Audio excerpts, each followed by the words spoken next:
400 AD. Rome was the most powerful empire the world had ever seen. Its roads stretched across 3 continents. Its legions had never truly been broken. Its cities had running water, heated floors, and law courts older than most nations alive today. Then, just 76 years later, the Western Roman Empire was gone. For more than 15 centuries, historians have argued over why.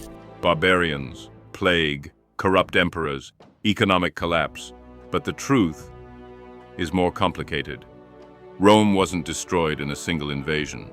It died slowly, over 2 centuries, long before the final emperor was ever removed. This is the real story of how Rome fell. To understand the fall, you have to understand the height. At its largest, the Roman Empire controlled roughly 2 million square miles, stretching from the hills of Scotland to the deserts of Iraq. An estimated 60 to 70 million people lived under Roman law, roughly 1/5 of the entire human population at the time. Rome was not just big. It was efficient in a way the ancient world had never seen. A courier could travel the empire's road network faster than any messenger would move again. For over 1,000 years, a merchant in Londinium could trade in the exact same currency as a merchant in Alexandria. A soldier born in North Africa could rise to command legions in Germany. This was not luck. It was the product of institutions, a professional army, a standardized legal system, and a currency people trusted, refined over 5 centuries, which is exactly why its collapse seemed unthinkable. Empires built on raw conquest fall quickly. Empires built on institutions are supposed to be the ones that last. Rome had both, and it still fell. The ROT did not start with an invasion. It started with a coin. By the reign of Nero, emperors had begun quietly reducing the silver content in Roman currency to pay for wars, building projects, and the enormous cost of running an empire. A little less silver here, a little more cheap metal there. Almost nobody noticed at first. But debasement is a debt that always comes due. Over the following 2 centuries, the silver content in the standard Roman coin dropped from 90% to under 5%. Prices for basic goods did not just rise, they spiraled by a factor of 1,000. Soldiers still needed to be paid, grain still needed to be bought, but the money paying for it all was worth a fraction of what it used to be. The state responded the only way it could: raise taxes, seize property, and squeeze provinces that were already struggling. An empire that had once run on trust in its currency, trust in its laws, started running on coercion instead. If the economy was the slow bleed, the 3rd century was the hemorrhage. Between 235 and 284 AD, Rome went through a period historians now call the crisis of the 3rd century. In those 49 years, the empire had more than 25 different emperors. Most did not die of old age. They were assassinated, usually by their own soldiers, often within months of taking power. Picture running any organization: a company, an army, a government, where the person at the top could be murdered by their own bodyguards at any moment.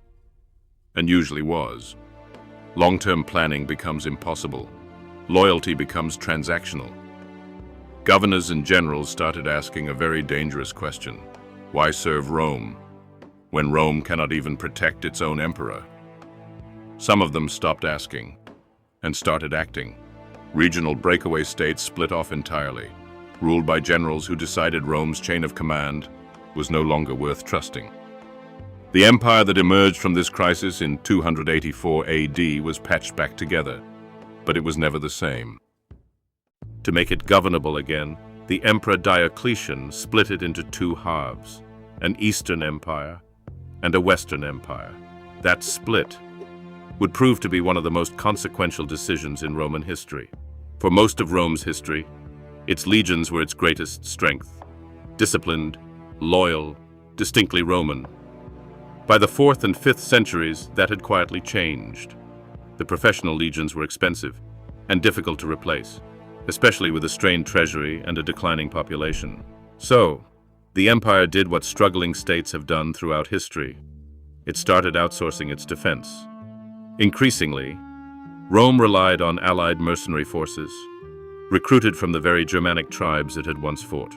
This was not automatically a weakness, but it changed the equation. These forces often answered to their own commanders, and their own interests first.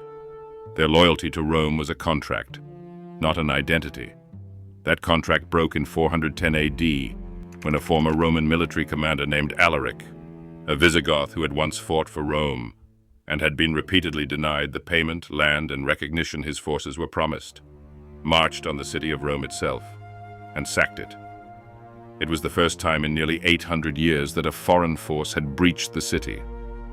And the man leading that force was not an outsider attacking a stranger. He was someone who understood the Roman system from the inside, because he had served it. The sack of 410 AD was a wound. It was not the end. Rome, remarkably, kept going for another 66 years. But each decade chipped away at what remained. The Western Empire lost Britain. It lost most of Spain.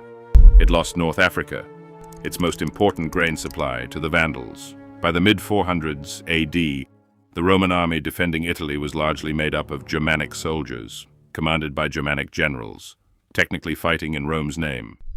The end, when it came, was almost anticlimactic. In 476 AD, a Germanic military leader named Odoacer, commanding troops who were the backbone of what remained of the Roman army, deposed the Western emperor, a teenager named Romulus Augustulus, and declared himself ruler of Italy instead. There was no great final battle, there was no last stand. The Western Roman Empire did not collapse in a single dramatic moment. It simply stopped having an emperor, because by that point, an emperor was not really necessary to run what was left. The eastern half, what we now call the Byzantine Empire, would go on for almost another 1,000 years. So, why did Rome really fall? Not because of one barbarian king, not because of one bad emperor, not because of a single lost battle. Rome fell because, for 200 years, it kept spending institutional trust it never rebuilt. A currency that stopped meaning anything. A throne that stopped being safe for anyone who sat on it. An army that stopped being reliably Roman. Each crack did not cause the fall on its own, but each one made the empire less able to survive the next one. By 476 AD, the fall was not a single event happening to a strong empire. It was the final, almost quiet confirmation of a collapse that had already happened everywhere else. In the treasury, in the palace, in the legions, decades before, the most powerful empire in the ancient world did not fall to its enemies. It fell to itself. Its enemies just happened to be standing there when it finally gave out. If an empire this powerful, this advanced, and this dominant could collapse from the inside over 2 centuries, the real question is not why Rome fell. It is whether any empire built on the exact same cracks could ever see it coming.